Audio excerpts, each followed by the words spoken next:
राम राम मंडळी. कलम 302 या आपल्या मराठी चॅनलमध्ये आपलं स्वागत आहे. आज आपल्याला सातारा महाराजांची राजधानी त्या ठिकाणी कराड तालुक्यातली घटना बघायची. कुसूर नावाचं गाव आहे. गाव तसं चांगलं, पण 4-2 जणांमुळं वांगलं अशी म्हणायची पाळी आली तिथं. त्या ठिकाणी दिलीप कराळे नावाचा इसम राहतोय. आपली बायको, सुंदर बायको आणि 3 मुलं आहेत त्याला. 2-3 एकर जमीन आहे गाड्याला. त्यांनी डोक्यात घेतलं की बाबा नुसते शेती काय आपलं जुळण्यासारखं नाही, मग थोडासा दुधाचा धंदा, थोडासा गाबण्या करून गाय विकायच्या, असा जोडधंदा म्हणून त्यांनी, आणि शेतीला शेणखत बी होईल हे हिशोबाने त्यांनी तो धंदा चालू केला त्या दिलीप कराळेंनी. मग पाठीमागं जरा इलेक्शनच्या आधी दुधाला जरा चांगलं दिवस होतं, अनुदान बिनुदान मिळत होतं. आता काय परिस्थिती आहे सगळ्याला माहिती आहे. त्या दुधाचा धंदा असा आहे की समजा त्याचा पगार एक 20,000 रुपये झाला तर 10,000 रुपये नुसता खुराकाचा खर्च असतो. वस्तुस्थिती तुम्हाला सांगतो. चारा घरचा असन तर ठीक आहे, ती बी 25-30 लाख रुपये एकराची जमीन त्याला गुंतवायची. फक्त शेण मागं राहतं आहे सध्याच्या परिस्थितीला. दुधाला किमान 40-42 रुपयाचा बाजार पाहिजे, तेव्हा कुठे 4 पैसे त्या शेतकऱ्याला राहतात, अशी परिस्थिती आहे. पण राजकारते ही गेंड्याच्या कातडीत यांना काय त्याचं घेणं देणं आहे. आणि काही राजकारणी तर त्यात असे आहेत की जाणून बुजून शेतकऱ्याला लाटक. यांना सगळ्यांना जर श्रीमंत केलं, ऊसाला 3,500-4 हजार रुपये बाजार दिला, दुधाला 40 रुपये दिला, यांना कोण कुत्रं विचारीन का? त्याच्यामुळे हे काय करतात, अशी लटकून ठेवतात आपल्याला. जाऊन त्यामुळे सकाळ सकाळ त्यांचं नाव नको घ्यायला, जरा चांगलं पांडुरंगाचं नाव घेऊ आपण. रामकृष्ण हरी. विषय असा आहे, दिलीप कराळेंनी दुधा धंदा चालू केला बा. इकडं काय तिकडचं काय थोडंफार उसनवारी पाहुण्यारावळ्यांचा थोडा सपोर्ट, काही चांगल्या पाहुण्यांचा, अशा स्वरूपाने धंदा चालू केला. दूध घालायला सुरुवात केली आदबाईचा मारणाचा. ह्या खुराक म्हणजे भुसा, सरकी आणि गुळीपेंड, याच्यासाठी गोळीपिंडीच्या कंपन्या बघा, तुम्हाला 70% कंपन्या बारामतीत दिसतील. ती तुम्हाला आतलं राजकारण कळायचं नाही. ह्या खुराकासाठी त्यांनी तिथं दुकानदार गाठला एक, शिवाजी लक्ष्मण सावंत. ह्या गड्याची परिस्थिती नेमकी काय आहे आणि गडी कसा आहे बघून घ्या आपण. आत्ता ह्याचं वय 52 आहे दुकानदाराचं, शिवाजी लक्ष्मण सावंत.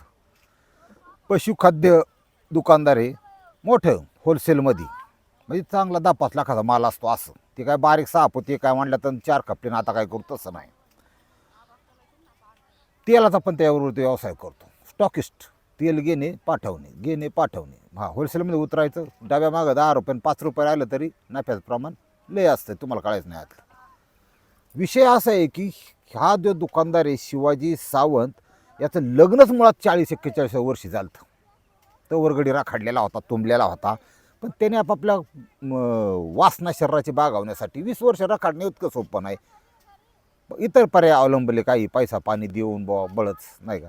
ती काय पर्याय तात्पुरतं असतात, ते काय कायमस्वरूपी नाही. कायमस्वरूपी पर्याय फक्त शरीराची आणि मनाची भूक बागवण्यासाठी एकच बायको, त्याच्याशिवाय पर्याय नाही. सध्या त्या बायकोची कमतरता आहे जगात, ध्यानात ठेवा. ह्या शिवाजी सावंतने 40व्या वर्षी लग्न केलं, बायको आली. 5.5 वर्षाचा प्रपंच झाला, मुलंबाळ काही झालं नाही. 45व्या वर्षी त्याचं दुर्दैव म्हणा किंवा त्या बायकोचं दुर्दैव म्हणा, त्या बायकोला झाला पॅरालिसिस, आणि पॅरालिसिस नंतर 1-1.5 वर्षात ती बिचारी वारली. शिवगडी परत तळमळायला लागला. ह्या कुशीहून त्या कुशी घेऊन झोपायची पाळी आली त्याला, शिवाजी सावंतला.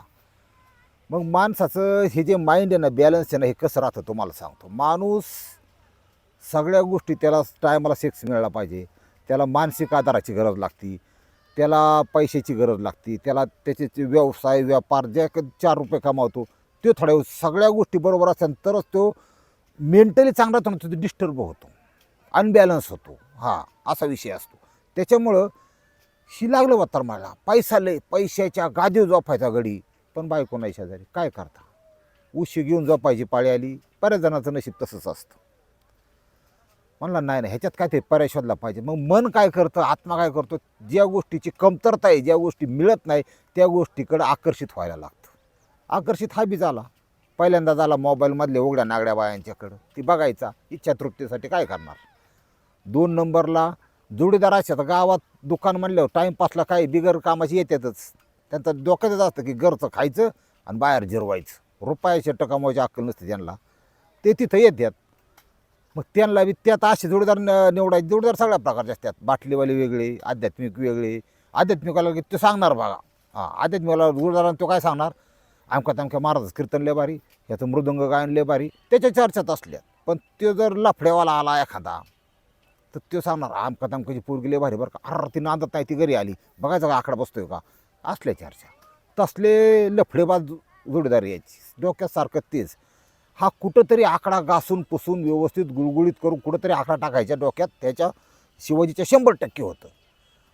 आणि हे त्याच्या डोक्यात असताना त्यांनी आता कसं असतं, कुठंतरी माणूस शोधलं की कुठंतरी खड्डा खांदायचा प्रयत्न करतो, कुठंतरी काहीतरी मिळते का प्रयत्न करतो, अशा तो अवस्थेत होता.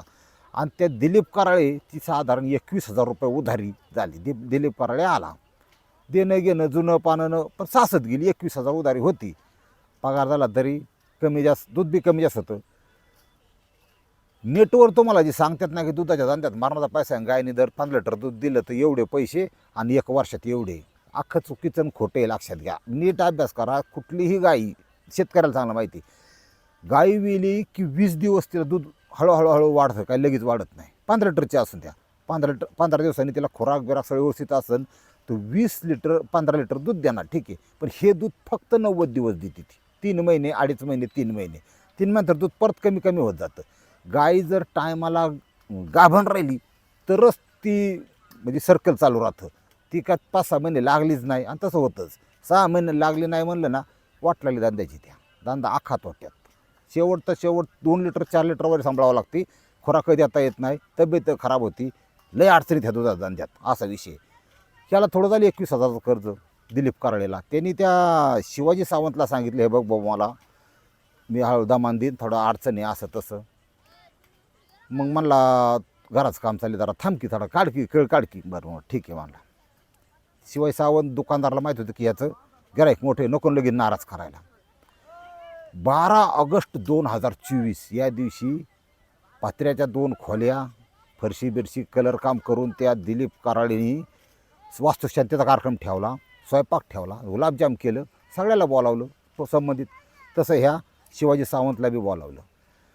गुलाबजाम खाता खाता त्या शिवाजी सावंतनी दिलीप कराळेची बायको बघितली. अरे मला ही लापशी तर मला माहीतच होती, मी गुलाबजाम खातोय म्हणला, पण खरा गुलाबजाम तर इथंच आहे म्हणला.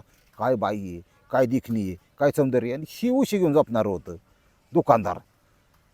त्याच्या मनात त्या दिलीप कराळेची बायको बसली. आता म्हणला ती काय त्या डोक्यातून खटका जाय ना, तिच्या हालचाली, तिचं उठणं बसणं, तिला पानं ह्यांनी नियाळून घेतली चांगली. आणि मनातल्या मनात सगळं करून मोकळा झाला तो. आता म्हणला प्रॅक्टिकल केलं पाहिजे. गेला दुकानात, लगेच सकाळच्या बाहेर 9 वाजता दुकान उघडलं, अगरबत्ती लावली की 10 वाजता फोन दिलीप कराळेला. दुकानात ते काम आहे जरा, आला. मला आता तुला सांभाळून घेणं काही शक्य नाही, माझं 21,000 दे. असं आयला मला लईच गायवर आले बा, सध्या काय करावं. मला सध्या हा घराचं काम झालं सगळं, थोडं अडचण देतो बा तुला. नाही म्हणला, मला 2 दिवसात पैसे पाहिजेत. 2 दिवसात त्याच्याने पैसे गेले नाही. परत बोलवून घेतला, परत बोसा न्यायला आला. बोसापोत दिलं त्याला मारून, त्याने दिलं बोसापोत. मला एक टिपून ठेवतो, पण ध्यानात ठेव, तुझं घर लय चांगलं आहे, सगळी घरातली माणसं चांगली आहेत, माझ्या गाठी बिठी घालून दे. आणि सगळ्यात महत्त्वाचं म्हणजे तुझ्या बायकोची माझी गाठ घालून दे, हां बेट घडवून आण. आता त्याला तो काय डायरेक्ट तुझ्या बायकोला मायापाशी पाठव असं नाही बोलत माणूस. कधी बोलताना असा कोड्यात बोलतो, बेट घडवून दे. दिलीप काळे मला चायला शो लय डोक्यावर बसला माझ्या. त्याची तर काटा डायरेक्ट 100वर. तो म्हणला तू नीट बोलताना बोलत जा, मला तू माणसाच्या पोटचा आहे, तू असं काय बोलू नको बुवा, तू बायकोची गाठ घालून दे. म्हणजे हे कुठली बोलण्याची पद्धत आली.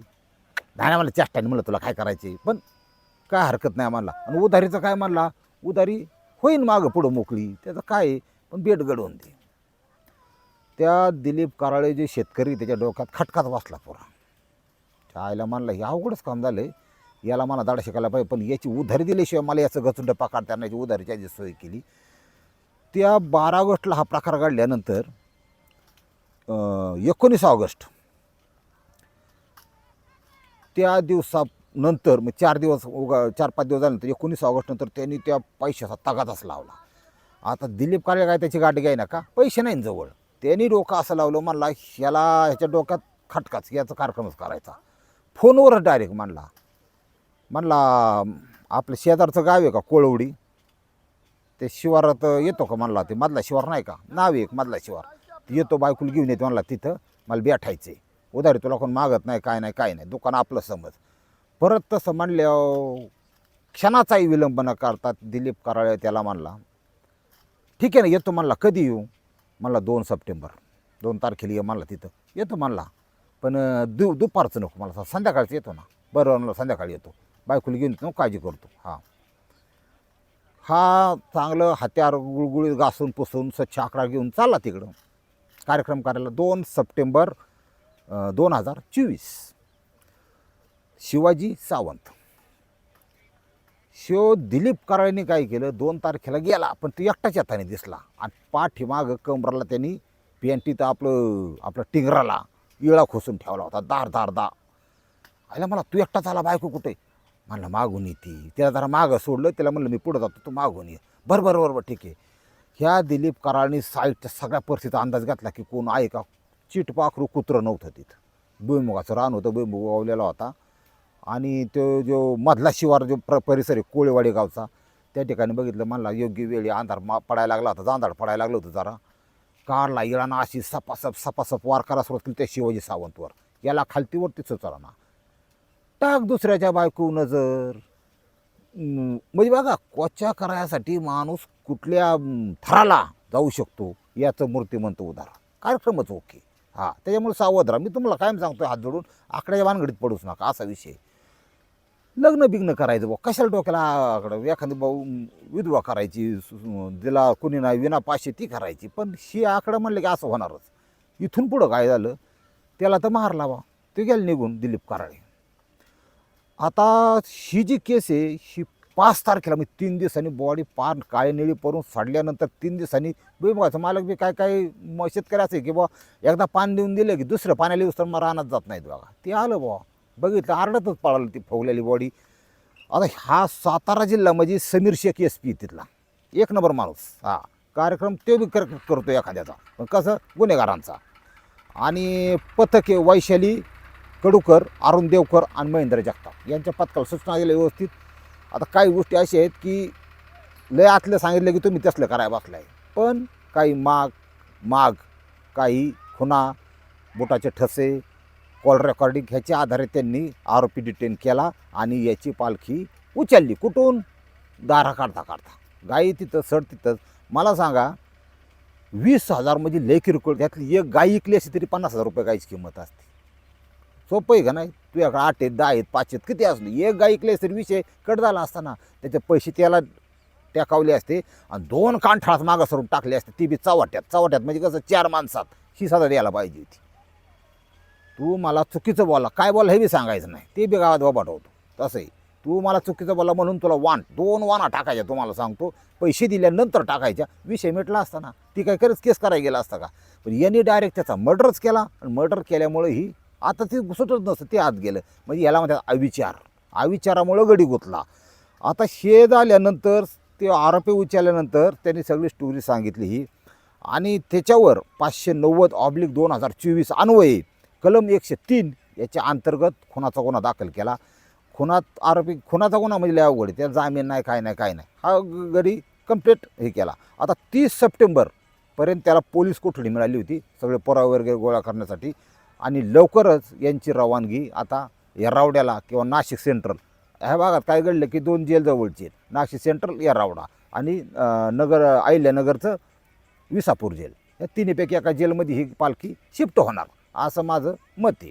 ह्याच्यामुळं तुम्ही एक बोध घेतला पाहिजे की आता सांगू संतबस म्हणले परस्त्री माते सामान धरताय का तुम्ही? अहो, कवळी केस उगवलेलं पोरग 16-17चं त्याच्या आईच्या वयाच्या बाईला असं ताडतं. तुम्ही नीट लक्ष द्या, कुठं बाहेर जातं मोटरसायकलवर बसल्यावर. इतकी अवलाद ह्या मोबाईलमुळे बिघडलेली. बायांनी माता मावलीने बाहेर निघावं का अशी परिस्थिती झाली आहे. लय अवलादी खराब झाल्यात आणि ह्या अवलादी जागत्यान, काही जागते नाही त्यातली, काही मारत्यान, काही बिगर लागण्याची जात्यान, काही भस्म लावून फिरणार भिक्षा मागत. असे होणार, यांचं चांगलं होणार नाही का? नियती सर्व पाहते आहे. जेवढं दूरीत चालाल तेवढं जगायचे चान्सेस तुमचे जास्त आहेत. बाकी मग याच्या पलीकडं मी काही सांगू शकत नाही. रामकृष्ण हरी माऊली.